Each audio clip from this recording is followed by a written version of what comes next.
Okay, everyone, so in this video, I want to show you a couple of different techniques, as well as I want to address the new masking feature in Adobe Camera Raw because I am madly in love with it. I mean, compared to Photoshop, this particular masking is absolutely incredible. So before, when I used to do two different layers to affect two different images, you don't really have to do that anymore because of the masking feature in Adobe Camera Raw.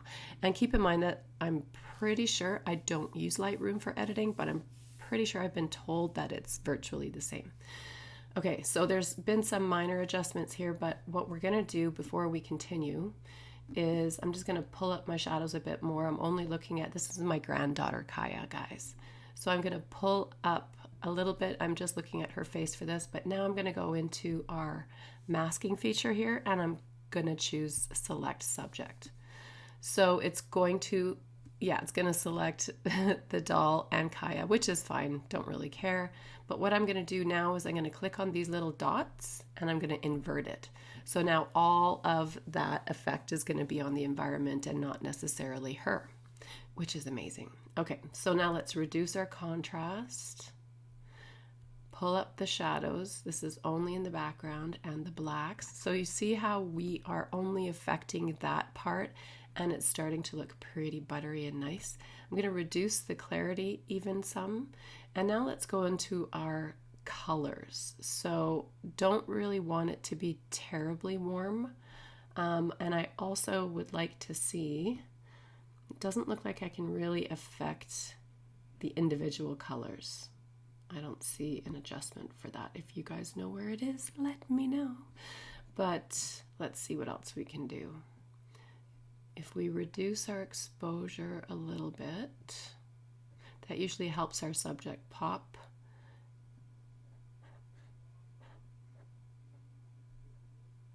Pull up the shadows more, the blacks more, and contrast is down. Let's pull the texture down a bit. And now we've got a nice kind of buttery thing happening. Okay, I think that's fine for now. So now we're going to go back into our basic. So now we're back in basic and I'm going to go into my color mixer. Let's look at the magentas. I'm assuming, yes, that is. And so I'm really starting to look at reducing the reds. So if you look at Kaya's little face, you can see that it is affecting her face, which we really don't want. So in this instance, I'm going to go ahead and open this object. And I'm going to go ahead and affect those particular ones with a hue saturation layer. So let's come into hue saturation. And we'll start with magentas again because I find that hue saturation colors are different than Adobe Camera Raw, if that makes sense. Now we're going to go into our reds and reduce the reds. And I'm only really at this point looking at a little bit of the areas over here. So now I'm going to invert this mask and I'm just going to choose a soft brush and paint it over top of the area that I want that pink to be gone.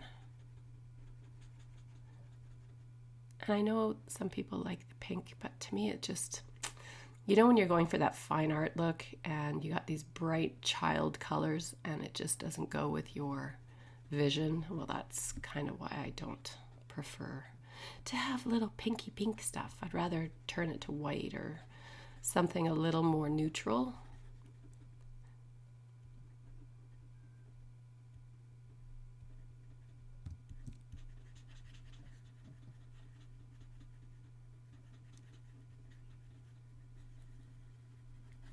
Like so.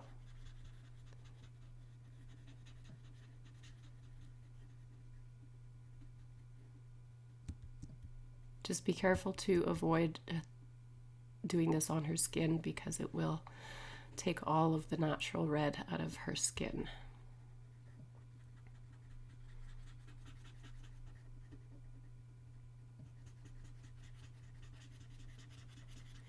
I am going to add that color back to the doll because, you know, she doesn't look very good looking dead, does she? not so much.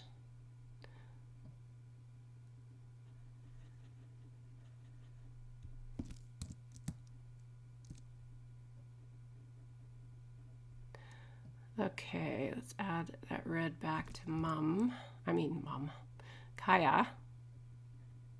A little bit around her wrist, and that should be good. Just want to make sure we have red back in her little face. Okay, so I would say this is good enough. It doesn't look nearly as comical. I know, I just hate those bright kitty colors. Okay, we're gonna go ahead and flatten it now, like so. And then the next thing I'm gonna do is just go into my Liquify and smooth out any little bumpy, lumpy things in her fabric of her outfit. Sometimes it's just these little kind of subtle changes that just really help the image.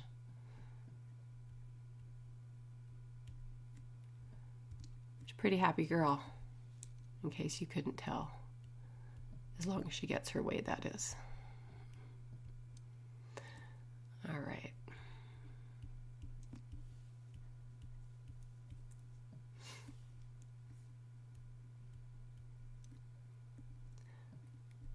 Okay. And we're gonna go ahead and duplicate that layer and go into our mixer brush. And I'm working on a transparent background, so I don't need a mix because I'm not mixing any of the existing colors together, and my flow is around 28% and my wet and load is somewhere around 50 as usual. So we're going to zoom in and we're going to just start not doing that. You know, sometimes it just does its own thing. Okay, so I'm going to come into the little doll neck and I'm just going to blend it together. This is just my own OCD looking at that little line going, I don't like that line. So we're just going to blend that together. And this. So the nice thing about the mixer brush is that it's better than the smudge tool. It's more like a painting tool. The smudge tool is good for what it does, but the mixer brush is really good at a multitude of different kind of uses.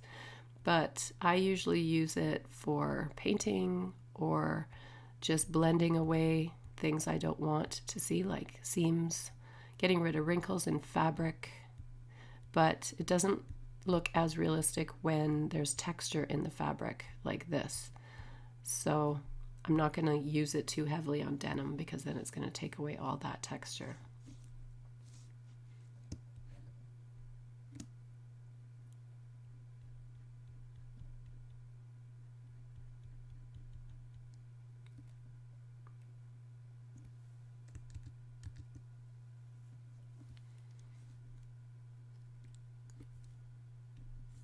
Let's flatten this. Now we're going to duplicate our layer and do some frequency separation on Kaya's skin. And the reason for that is because you can see right about here she has a little scar on her head because she fell. And it actually looks pretty good here. However, about 5 days after this, she fell and bonked it again, and so therefore she has another scab there. Yeah. Toddlers. And all we're doing is just kind of blending in the hair and the skin line. Little circles with the mixer brush is the best way. And yeah, I'm using the mixer brush with my frequency separation action. I prefer it over just a brush. It takes a little bit of practice getting used to using the mixer brush, whether you're using it with frequency separation or just on its own. So practice makes perfect. And just remember, it's little circles And whatever area that you first touch your brush down on is the color that's going to pull and spread it around.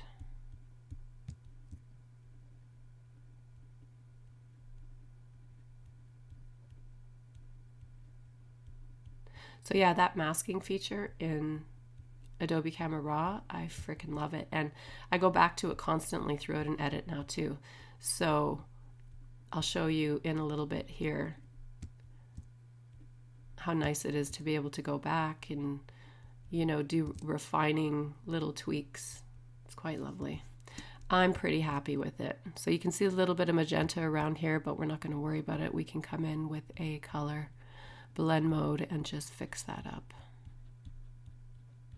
If you want more instruction on the mixer brush and some of its uses, I do have a couple courses up in my Teachable school strictly based on the mixer brush, so head on over there if you're interested in learning more.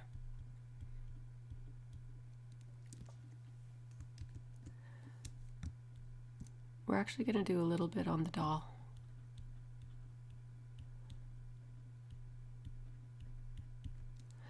Okay, so she looks pretty smooth. Clearly it's a little overdone. So now we just close the whole frequency group and we can pull our opacity back.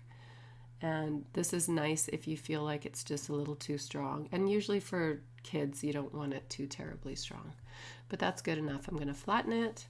And like usual, guys, you go in and you can bring back the contrast using dodging and burning and various different ways of doing the dodging and burning.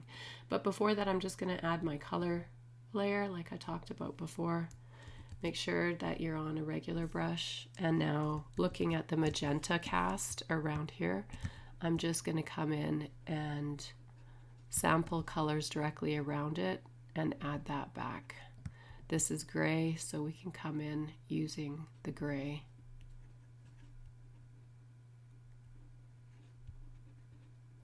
So I find that, you know, for simple little color fixes, the color blend mode is probably the simplest way.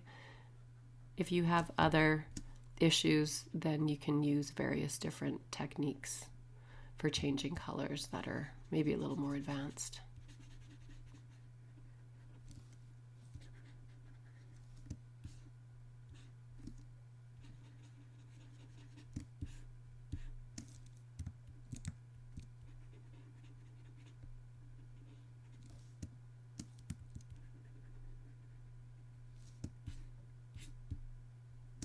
So that's pretty good.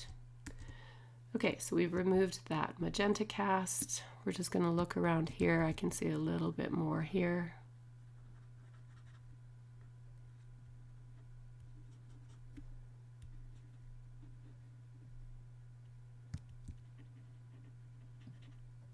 Aha, look at what we did.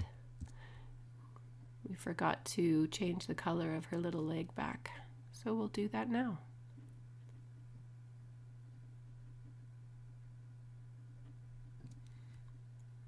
Good enough. Okay, let's go ahead and flatten that now. Okay, now we're going to start. I'm not going to do dodging and burning yet. I'm going to focus on the environment. So we're going to come into our hue saturation, go to our yellows, and try and get rid of that green. So do you see how that is pretty much 100% green in the entire background, which is kind of crazy.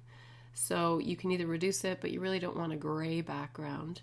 So what we're going to do is we're going to just change the colors through this slider. So you can do, you know, maybe a little bit more reddish pink like that. You just need to figure out what look you want to go for.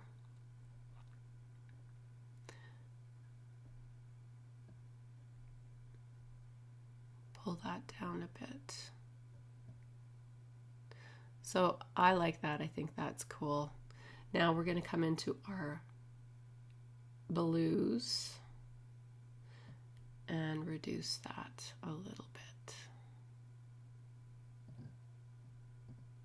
You can change the color of the blues if you want something a little bit more interesting, maybe purple, maybe pink. That's kind of cool. I actually like that. Okay, so we know that Kai is all messed up. right? So we're going to have to use a black brush and make sure that we paint that effect off of her. We want to make sure that her skin doesn't get pure red.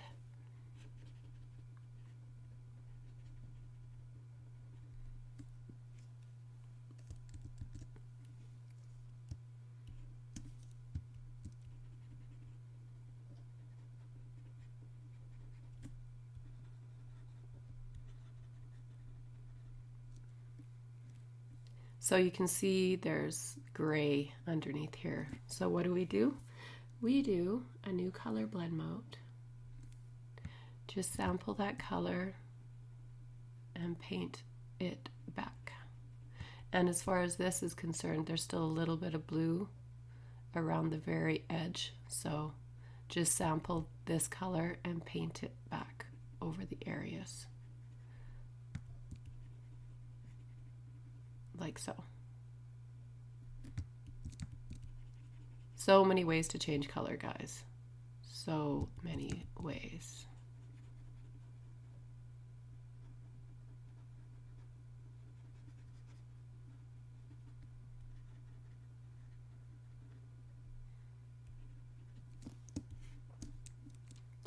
And I don't feel like this is, you know, a child color pink. You know, I go and remove all the pink from the other stuff. No, this is kind of interesting to me. I think it's a little bit more subtle, softer, less like a toy. It's kind of cool.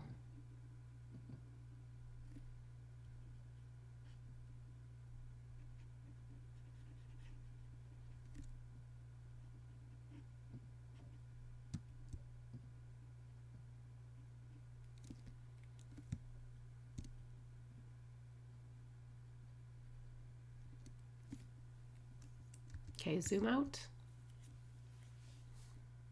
That's before and after. I think that looks pretty good, so we're going to go ahead and flatten it.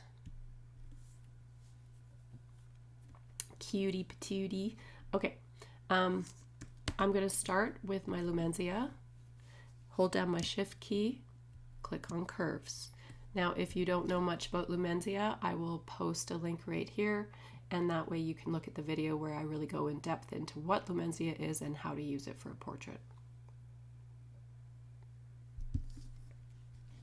So the very top layer is your highest highlights, and then we come into your brights, and then your midtones, your shadows, and then your blacks.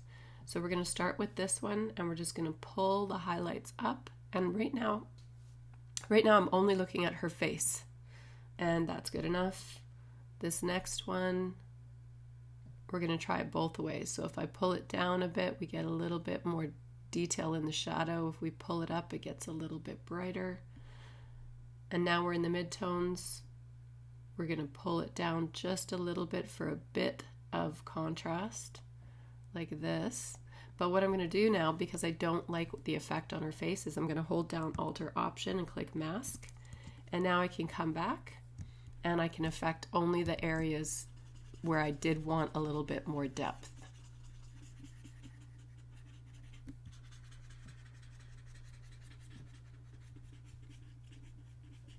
And just remember that the goal for me, for how I do this typically, is to create an effect that draws your eye towards the subject. I'm just gonna feather that mask out a bit. Okay, next one. Let's pull this down a little bit more, see what kind of drama we can get out of it. Same thing, add a mask, and then you can paint that effect on the areas where you only want it.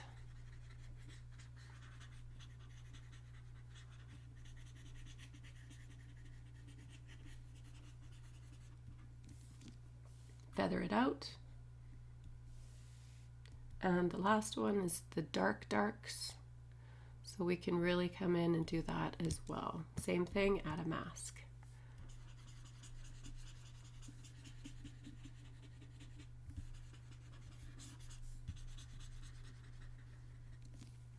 Okay, now so up here we can see that this one added a lot of brightness to the whole image. So we're going to add a mask on this one, and that way we can decide to paint that specifically on the areas of the image that we would prefer it to be. Maybe a little bit on her little head. Not too much though. And this is the bright. So with this one, add a mask, and now we're only going to paint it on the areas that we want it. Like I don't want it to brighten up the already bright highlights. Maybe a little bit on her friend's face. Okay, close the entire group before and after. We're going to pull this one down just a bit. It's a little warm. Okay, flatten and save. Now we're going to focus on dodging and burning. So go to my dodge and burn.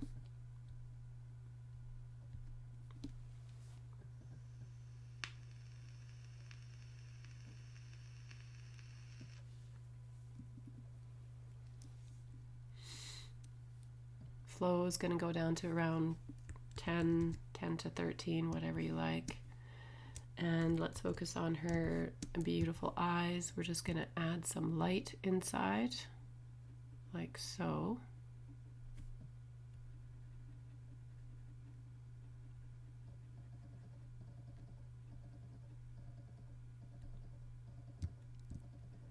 A little bit of light on the brow bone.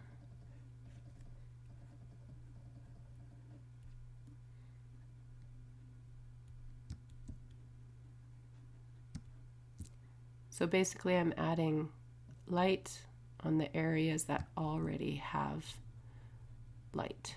So it's therefore enhancing the light that already exists.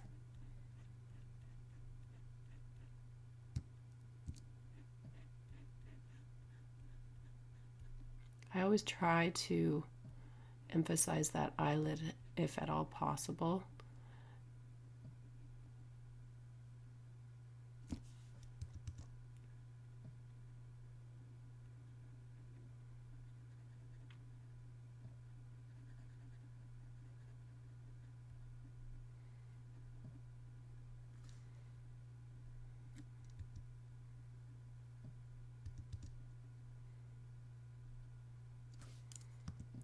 You can toggle the black and white brushes by just clicking your X key to go back and forth.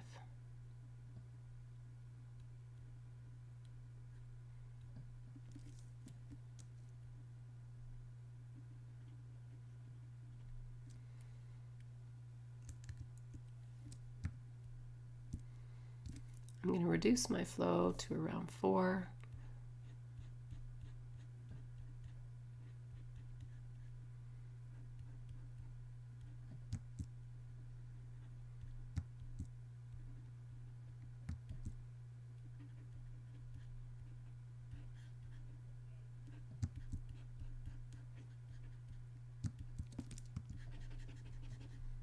I'm actually going to grab my black brush and just darken that a little bit.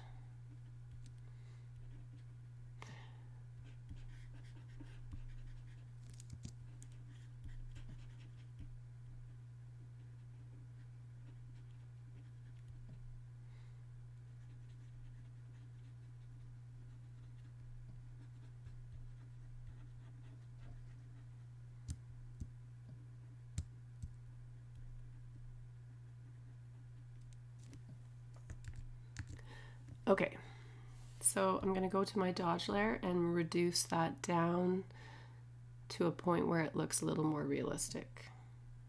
I don't want to overdo this. It's not my goal. Okay, that's good enough. We're going to go ahead and flatten this now. Now I'm going to go to a curves adjustment layer, and I'm just going to try and tweak her little face a bit more. So something like that, invert that, and now I'm going to just paint that over top of her. and it just helps brighten up the shadows a little bit.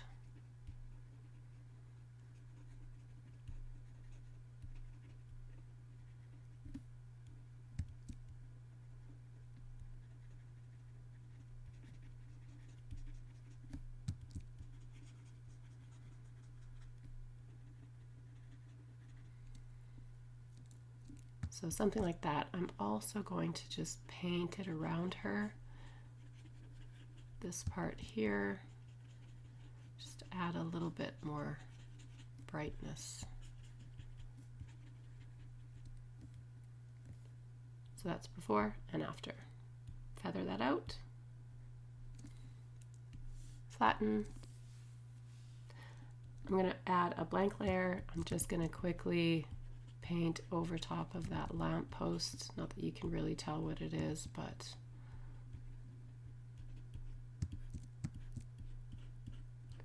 just softening the edges of those trees a little bit.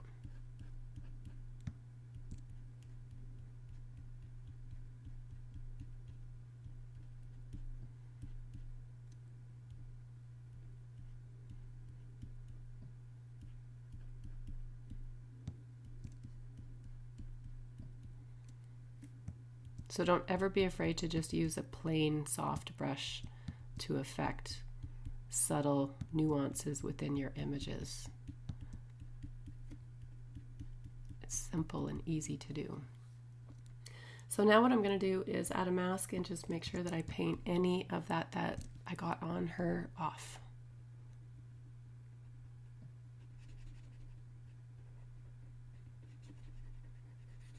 Not sure how anyone ever did anything without masks. All right, that looks pretty good. Feather that out and reduce it a little bit.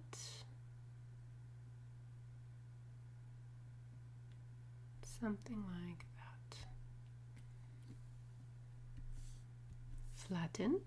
I'm going to go and do a color balance just for her skin. Add a little bit of yellow to it. Go to the highlights, add a little bit of yellow, maybe a tiny bit of red, something like that. Just kind of adds to making the image a little bit more kind of warm. Reduce it a little bit. So something like that looks pretty good. Okay. The next thing I'm going to do is duplicate that layer, change the blend mode to multiply, option, mask, and now we're going to paint a little bit more drama around the edge of this. So it's kind of like a half of a vignette, but we're just adding some depth and interest.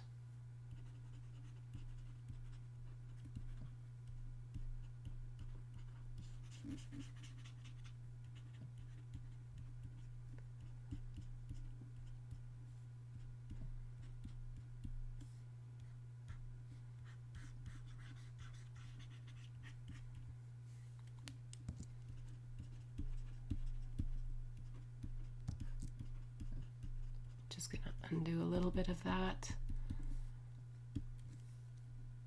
before and after. So it just, helps with a little bit more impact. I'm looking at this and I'm not a huge fan. I do like the texture in this over here, so I'm going to try something, so bear with me. I'm just going to copy that, Command J, and I'm just going to pull it over like so. I just need a little bit more texture there. So now I'll just paint it back with a white brush. Being careful to stay away from the edges. If I do touch the edges, that's okay. I can just mask it off. So see the edge here?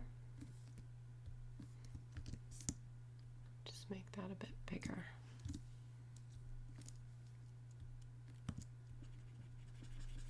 paint that edge off.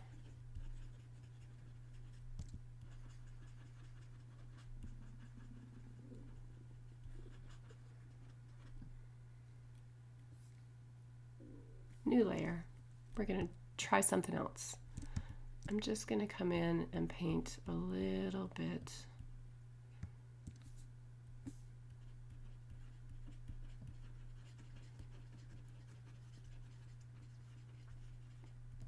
I just want it to look a little bit more like bokeh in the background.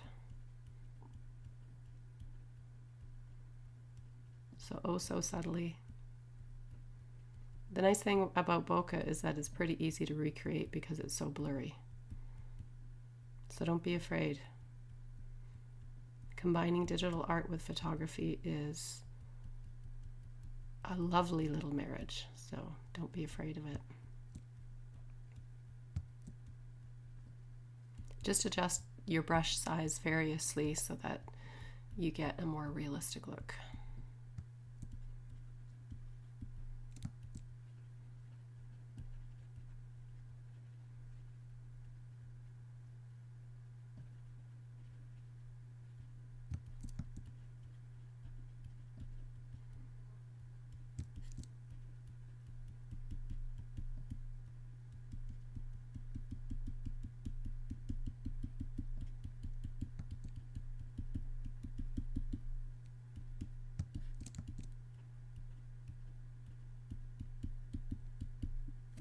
Okay, before and after.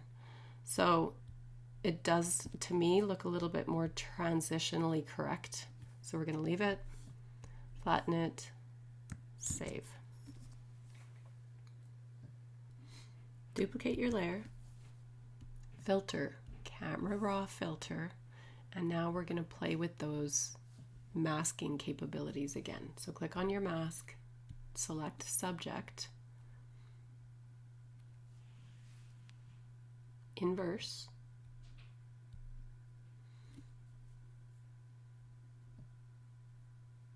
so if we reduce the exposure but pull up the shadows, it just gets a little more soft and buttery. Let's try and play with the temperature now. So if we go cooler, it still looks kind of cool because Kaya looks really warm. Add a little bit of green and maybe some highlights. And I think I would like to add a radial blur.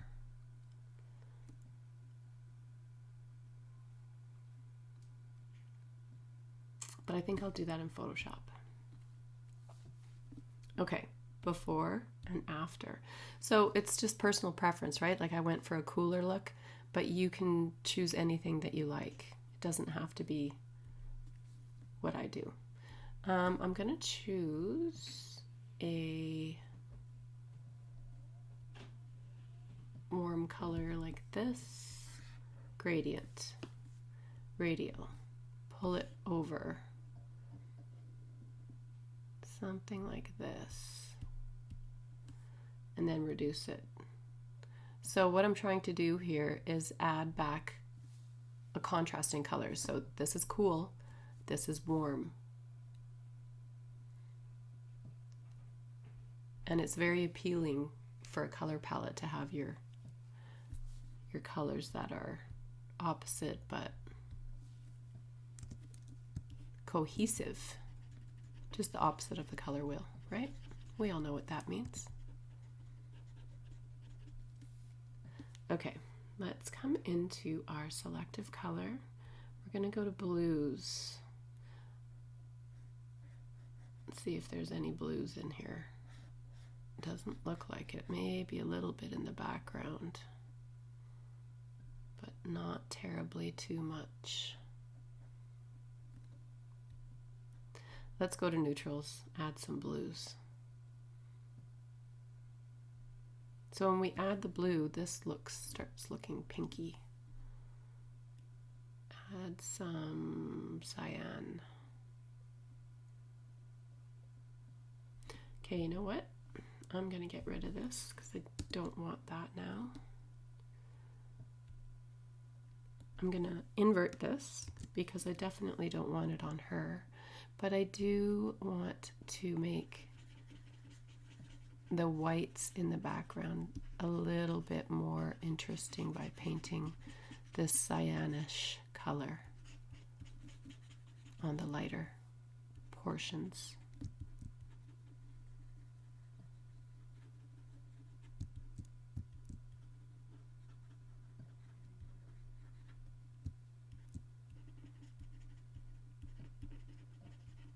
You know, I watch YouTube as well, and there's a lot of channels that show you how to do various techniques, like how to change color and how to do this. But there's not very many that take you through an actual edit of an actual portrait, I find. So hopefully you guys get something out of this. And as always, you can always head over to my Teachable school if you want to go a little bit more in depth. But I try to provide something that is not necessarily the most common for instruction out there. So if there's ever anything else you would like to see, do not hesitate to ask. So I'm going to paint it off of this part. I do like it on the fence, but I'm not really feeling it in the other parts. I'm also going to do a new color blend mode and just kind of switch this up a little bit. And this is the nice thing about a simple color blend mode, is that if you see colors that just don't seem to be fitting in, just go ahead and do this really subtly and it'll just kind of make everything a little bit more cohesive.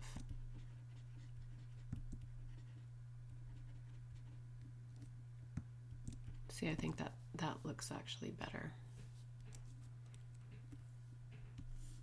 Flatten, save. I'm going to grab my lasso tool and do this.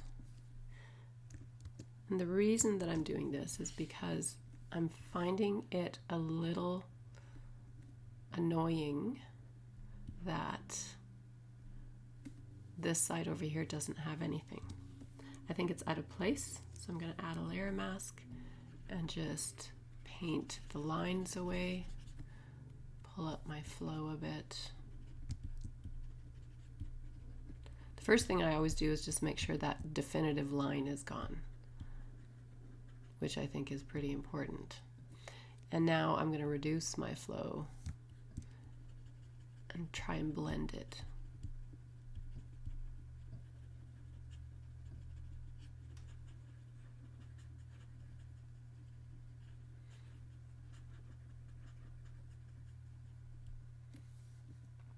New blank layer, just going to add a little bit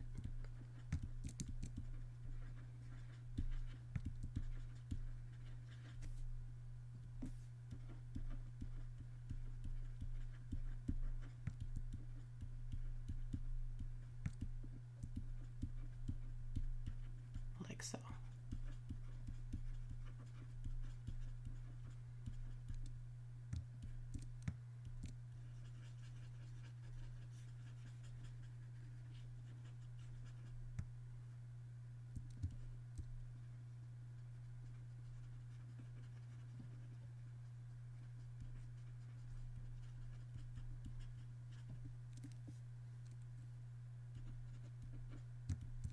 Yeah, just don't be afraid to come in with the soft brush and just add detail to the background if you don't like it. And I think that's the whole thing, right? Like if you look at something and something just feels off or not right, like that corner over there was kind of driving me a little batty. Now, at least to me anyways, it looks a little bit more balanced. So basically I'm taking you through my mindset as I do this. And I do think that this balances out this portrait. So let's just take a look. So that's before and that's after. Do you see how now it balanced it and there's nothing distracting you? So much better. So we're almost done. So we're just going to flatten it. I am going to duplicate my layer and take this into Alien Skin Exposure 4. And let's find a preset. I'm usually in Color Films Print. It's usually my go-to.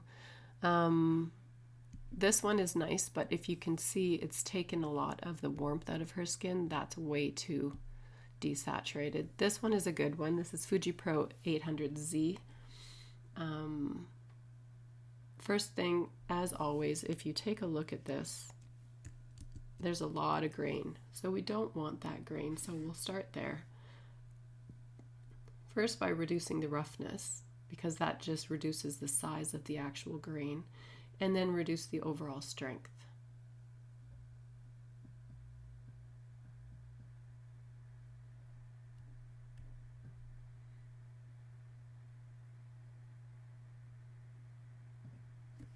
We're going to sharpen it a little bit. I do love Exposure Sharpening Tool. And let's just move out. Try a little bit of a vignette. So what's nice about this vignette is you can grab the vignette location and hold it over the area that you want the vignette to appear. So it doesn't have to be in the center all the time. Oops. Okay. So if we go darker, you can even go on the light side, but for this one, because we worked so hard to create that contrast on the left-hand side of the image, we're not going to do that. Now her face, a little bit bright.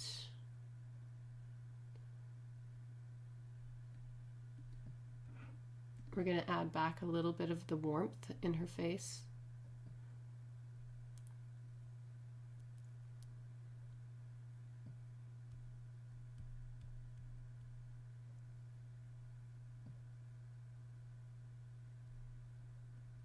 Right about there. So with this sharpening here, if you hold down your Option key on the mask, you can see what areas of the portrait is actually being sharpened, which is really handy. And we have a little bit of clarity to make her pop. Reduce the contrast a little bit, reduce the highlights a bit more. And if you hold on your space bar, you can see the before and the after. So you can see that it's really made her pop. Click OK.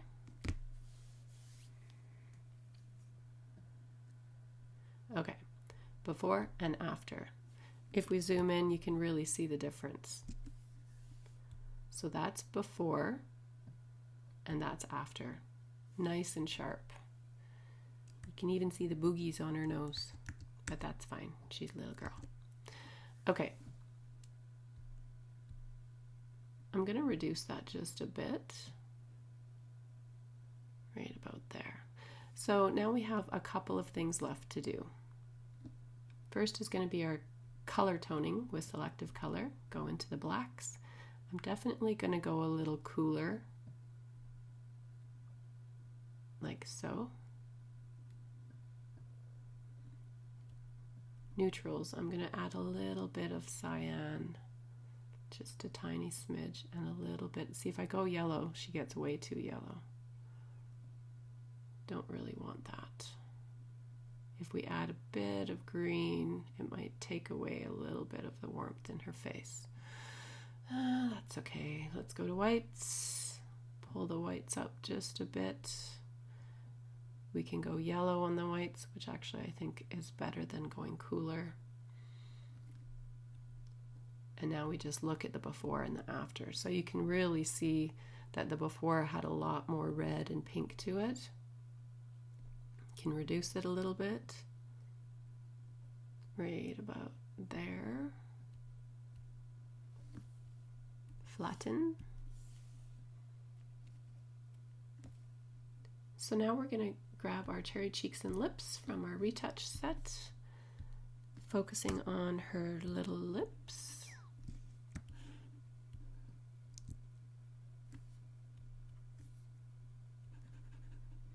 I'm actually not worried about the little bit of boogies around her nose.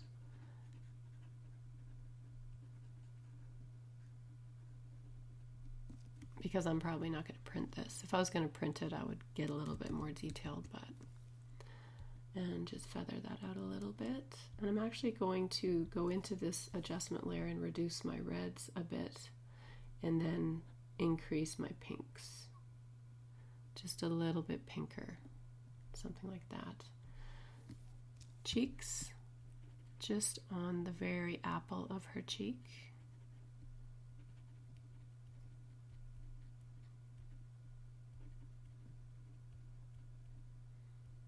And I usually put a tiny bit just around the eye, and then feather that out more.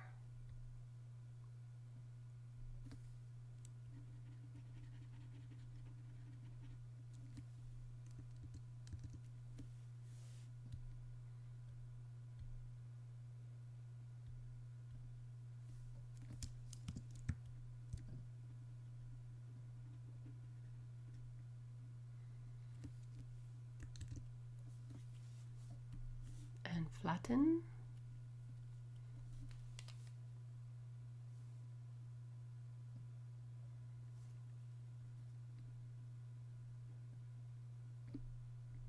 If you go into the levels, you can see how much information is on your histogram, and that really helps. I usually pull this up just a little bit because I find that with my backlit monitor, my images can tend to be a little bit darker on other platforms, which is annoying, but you know, that's life.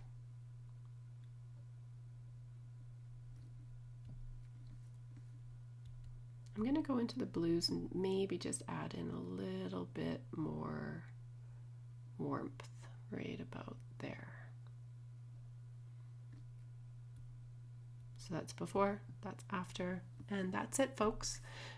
As always, if you have any comments, please feel free to comment below. If there's anything in particular you would like to see, let me know. I'm going to start doing where I edit your photo every now and then, so if you're interested in that, please reach out and I might use one of your photos for a demonstration. So until the next video, have a great day.